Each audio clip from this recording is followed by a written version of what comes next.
Assalamualaikum warahmatullahi wabarakatuh. Nama saya Nufus Aulia dengan NIM 111222138. Saya akan menjelaskan mengenai prinsip dasar perbankan syariah dan produk jasa perbankan syariah itu sendiri. Pengertian perbankan syariah sendiri berdasarkan Undang-Undang Nomor 21 Tahun 2008 tentang perbankan syariah. Bank syariah merupakan bank yang menjalankan kegiatan usaha berdasarkan prinsip syariah atau prinsip hukum Islam. Prinsip syariah yang dimaksud mencakup dengan prinsip keadilan dan keseimbangan, kemaslahatan, universalisme, serta tidak mengandung gharar, maisir, riba, zalim, dan objek yang haram sebagaimana yang diatur dalam Fatwa Majelis Ulama Indonesia.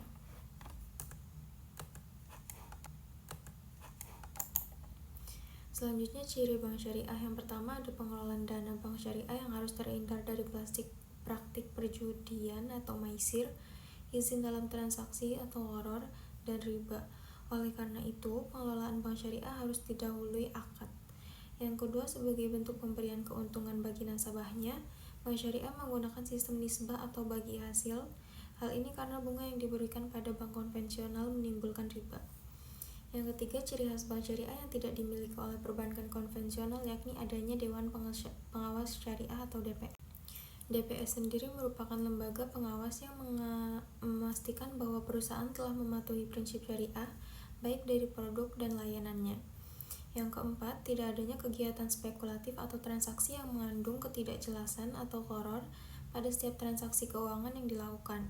Ketidakpastian pada transaksi ini melanggar prinsip syariah itu sendiri yang harus transparan dan menguntungkan pihak-pihak terkait. Selanjutnya ada fungsi bank syariah. Yang pertama ada fungsi syariah dan UUS wajib menjalankan fungsi menghimpun dan mengalirkan dana masyarakat. Yang kedua, bank syariah dan UUS dapat menjalankan fungsi sosial dalam membentuk baitul mal, yaitu menerima dana yang berasal dari zakat, infak, sedekah, dan hibah atau dana sosial lainnya dan mengalirkannya kepada organisasi pengelola zakat. Yang ketiga, bank syariah dan UUS dapat menghimpun dana sosial yang berasal dari wakaf, uang dan mengalirkannya kepada pengelola wakaf atau nazir sebagai kehendak pemberi wakaf atau wakif. Yang keempat, kemudian sebagai penyedia berbagai layanan transaksi keuangan, jasa keuangan yang disediakan seperti layanan transfer, clearing, inkaso, payroll, dan bank garansi layanan yang disesuaikan dengan kebutuhan nasabah. Prinsip-prinsip bank syariah yang pertama ada keadilan, yakni tidak berbagi keuntungan atas dasar penjualan real sesuai kontribusi dan risiko masing-masing pihak ketiga. Yang kedua, kemitraan posisi nasabah, investor, dan pengguna dana serta lembaga keuangan itu sendiri sejajar sebagai mitra yang saling bersinergi untuk memperoleh keuntungan. Yang ketiga, transparansi lembaga keuangan syariah akan memberikan laporan keuangan secara terbuka dan berkesinambungan agar nasabah investor dapat mengetahui kondisi dananya. Yang keempat, universal atau tidak membedakan suku, agama, ras, dan golongan dalam masyarakat sesuai dengan prinsip Islam sebagai rahmatan lil alamin. Prinsip-prinsip yang dilarang dalam operasi perbankan syariah yang pertama ada maisir, yaitu yang berarti gampang atau mudah atau memperoleh keuntungan tanpa harus bekerja keras. Istilah ini dikenal dengan perjudian karena dapat memperoleh keuntungan dengan mudah. Judi dilarang dalam praktik keuangan Islam sebagaimana yang disebutkan dalam firman Allah, "Hai orang-orang yang beriman, sesungguhnya khamar, maisir, berhala, mengundi nasib dengan panas adalah perbuatan keji termasuk perbuatan syaitan. Maka jauhilah perbuatan itu agar kamu mendapat keberuntungan." Tercantum dalam Quran Surat Al-Maidah ayat. Yang kedua ada transaksi gharar yang berarti pertaruhan atau sesuatu yang mengandung ketidakjelasan, pertaruhan atau perjudian. Setiap transaksi yang tidak jelas barangnya alias di luar jangkauan termasuk ke dalam jual beli gharar. Contohnya membeli burung di udara atau membeli ternak yang masih dalam kandungan induknya.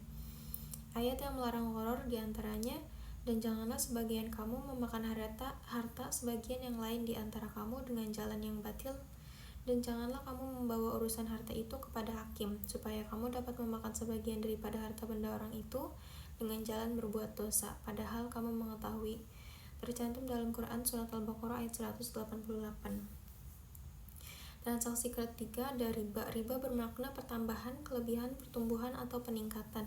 Sebagaimana firman Allah Subhanahu wa Ta'ala dalam Quran Surat Al-Imran ayat 130 yang melarang kita untuk memakan harta riba secara berlipat ganda. Dilarangnya riba dalam perbankan syariah karena dianggap menciptakan ketidakadilan dalam hubungan antara pemberi pinjaman dan peminjam. Riba seringkali juga berkontribusi pada inflasi dan ketidakstabilan ekonomi. Keunggulan perbankan syariah yang pertama ada fokus pada proyek yang memberikan manfaat sosial dan ekonomi, mendukung pembangunan berkelanjutan. Yang kedua, proses dan transaksi jelas dan transparan sesuai dengan prinsip syariah. Yang ketiga, perbankan syariah berkomitmen dalam meningkatkan kesejahteraan masyarakat, terutama di negara dengan populasi muslim yang besar. Yang keempat, struktur yang tidak bergantung pada bunga membuat perbankan syariah lebih tahan terhadap krisis keuangan global. Tantangan perbankan syariah ada beberapa. Yang pertama, masih banyak masyarakat yang kurang memahami konsep perbankan syariah yang dapat menghambat pertumbuhan. Yang kedua, regulasi yang kurang mendukung atau tidak konsisten dapat menjadi penghalang bagi perkembangan perbankan syariah. Yang ketiga, perbankan konvensional yang sudah mapan memiliki keunggulan dalam hal infrastruktur dan jangkauan. Produk-produk jasa bank syariah yang pertama ada tabungan syariah, merupakan produk simpanan yang dikeluarkan oleh lembaga keuangan syariah seperti bank syariah maupun koperasi syariah. Tabungan syariah menggunakan akad wadiah, yaitu simpanan tidak mendapat bunga, melainkan bank dapat memberikan hadiah atau bonus kepada masyarakat, kepada nasabah. Jenis-jenis tabungan syariah ada 3, yaitu tabungan syariah biasa, tabungan haji, dan tabungan berjangka syariah. Prinsip tabungan syariah sendiri, yang pertama ada tabungan syariah melarang pengambilan bunga atau riba dalam bentuk apapun. Yang kedua, tabungan syariah mempromosikan investasi-investasi pada sektor real yang sesuai dengan prinsip syariah. Yang ketiga, tabungan syariah tidak memperbolehkan transaksi spekulatif atau transaksi tidak jelas resikonya dan tidak memiliki nilai tambah yang jelas bagi pihak terlibat. Keuntungan tabungan syariah ada 3. Yang pertama, terhindar dari resiko riba, dan dalam hal ini diharamkan oleh Islam. Yang kedua, memberikan imbalan berupa bagi hasil yang kompetitif. Yang ketiga, nasabah tidak perlu khawatir tentang dana mereka digunakan untuk investasi yang tidak halal. Produk yang kedua ada deposito syariah. Untuk deposito syariah tabungan berjangka dikelola menggunakan prinsip syariah Islam. Dalam deposito syariah, keuntungan nasabah yaitu menerima nisbah. Penerimanya ditentukan melalui akad yang disepakati kedua pihak. Deposito syariah menggunakan akad mudharabah dengan sistem bagi hasil atau nisbah, umumnya 60/40 antara nasabah dan bank. Manfaat deposito syariah yang pertama, keuntungan sesuai dengan kebutuhan karena keuntungan yang ditawarkan menggunakan nisbah atau bagi hasil. Yang kedua, deposito syariah bisa digunakan sebagai tabungan dana darurat dalam jangka waktu pendek. Yang ketiga, dana yang telah dialokasikan bisa dijadikan sebagai jaminan pembiayaan lainnya. Rumus simulasi deposito syariah contohnya apabila diketahui nominal dana yang disetorkan senilai 15 juta, rentan waktu adalah 1 bulan. Total seluruh deposito yang berjangka waktu 1 bulan pada bank tersebut sebesar 5 miliar. Keuntungan bagi hasil untuk seluruh deposito yang berjangka waktu 1 bulan sebesar 200 juta.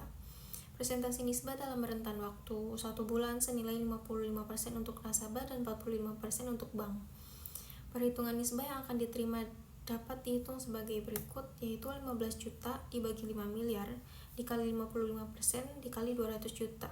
Hasilnya jadi 330.000, itu merupakan nisbah yang diterima. Selanjutnya ada gadai syariah atau rahan. Rahan mengacu pada sebuah perjanjian dalam sistem pinjaman syariah di mana pihak pemberi pinjaman dengan menahan salah satu harta milik si peminjam. Pinjaman ini bebas bunga, tapi jika nasabah atau rahin tidak dapat membayar utangnya, maka harus memberikan barang tersebut kepada pemberi pinjaman atau murtahin. Sumber hukum rahan yang pertama, berbagai ulama fikih sepakat bahwa hukum rahan adalah praktik yang diperbolehkan. Hal ini sesuai dengan ketentuan Al-Quran surat Al-Baqarah ayat 289. Yang kedua, hadis riwayat Al-Bukhari dan Muslim sebagaimana dikisahkan Ummul Mukminin Aisyah yang berbunyi, sesungguhnya Rasulullah membeli dari seorang Yahudi bahan makanan dengan cara utang dan menggadaikan baju besinya. Jenis-jenis rahan yang pertama ada rahan pada aset bergerak, contohnya meliputi emas, perhiasan, dan kendaraan. Yang kedua, rahan pada aset tidak bergerak, contohnya seperti tanah dan bangunan. Yang ketiga, rahan pada aset finansial seperti deposito dan surat berharga. Manfaat Rahan yang pertama membantu memenuhi kebutuhan dana sesuai dengan prinsip syariah. Yang kedua, Rahan memberikan jaminan. Produk selanjutnya ada giro syariah, merupakan produk bank syariah berdasarkan prinsip wadiah atau titipan dan mudorobah. Simpanan ini dapat ditarik kapan saja menggunakan cek, bilet giro, atau sarana perintah bayar lainnya. Dewan Syariah Nasional telah mengeluarkan fatwa bahwa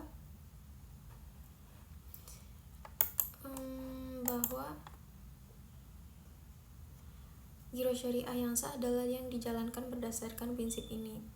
Manfaat giro syariah yang pertama berfungsi sebagai alat pembayaran untuk transaksi jual beli atau kegiatan bisnis lainnya. Simpanan dalam rekening giro dapat ditarik kapan saja. Yang kedua, alat pembayaran yang sah tanpa dibebankan pada biaya administrasi. Yang ketiga, tidak jauh dengan cek. Produk ini dapat digunakan untuk transaksi keuangan dengan nominal besar hingga 500 juta per transaksi. Jenis-jenis giro syariah yang pertama ada perorangan untuk keperluan pribadi, yang kedua lembaga atau yayasan proses transaksi nirlaba, yang ketiga badan usaha, pengusaha yang bertransaksi non tunai, yang keempat badan pemerintah atau lembaga Islam untuk tetap bertransaksi sesuai dengan prinsip syariah. Perbedaan giro konvensional dan syariah yang pertama, giro syariah menerapkan prinsip syariah sehingga tidak adanya suku bunga. Giro konvensional menerapkan suku bunga. Yang kedua, giro bersyariah wadiah tidak mendapat keuntungan. Giro berakad mudorobah memperoleh keuntungan bagi hasil investasi antara nasabah dengan lembaga keuangan. Sementara giro konvensional menerapkan bunga dengan besaran yang berbeda-beda setiap nasabahnya. Produk selanjutnya ada pembiayaan syariah atau ijarah. Akad ijarah adalah kegiatan sewa-menyewa antara dua pihak dengan biaya yang telah ditetapkan. Istilah ijarah berasal dari bahasa Arab yaitu al-ajr yang artinya imbalan, kompensasi atau substitusi. Berdasarkan Undang-Undang Nomor 21 Tahun 2008 tentang Perbankan Syariah, akad ijarah merupakan perjanjian penyediaan dana dalam rangka memindahkan hak guna manfaat dari suatu barang yang didasarkan pada transaksi sewa-menyewa. Jenis-jenis ijarah yang pertama ada akad ijarah tuma al-bai, penyewa akan menyewa sebuah barang dan bertujuan membeli barang tersebut. Yang kedua, akad ijarah muntahiyah bitamlik, terjadi ketika suatu perjanjian pemindahan hak milik atas suatu benda yang disewakan pada waktu tertentu. Yang ketiga, akad ijarah wadiah, perjanjian penitipan dana atau barang dari pemilik kepada penyimpan dana atau barang dengan kewajiban bagi pihak yang menyimpan untuk mengembalikan dana atau barang titipan sewaktu-waktu. Syarat dan ketentuan akad ijarah dalam ekonomi Islam yang pertama, pihak penyelenggara akad, baik penyewa maupun yang menyewakan, tidak terpaksa. Yang kedua, objek yang disewakan harus berwujud sesuai. Yang ketiga, pemberian imbalan harus berwujud dan memberikan keuntungan. Yang keempat, waktu sewa ditentukan kedua belah pihak. Yang kelima, tanggung jawab akan disesuaikan dari akad. Contoh-contoh akad ijarah dalam praktik bisnis yang pertama, contoh akad ijarah dalam kredit kepemilikan rumah, terutama KPR syariah. Yang kedua, akad ijarah kendaraan operasional bisa dilihat dari penyewaan rental mobil. Yang ketiga, penerapan akad ijarah pada industri perbankan bisa dilihat melalui layanan kartu kredit syariah. Sekian dari saya. Wassalamualaikum warahmatullahi wabarakatuh.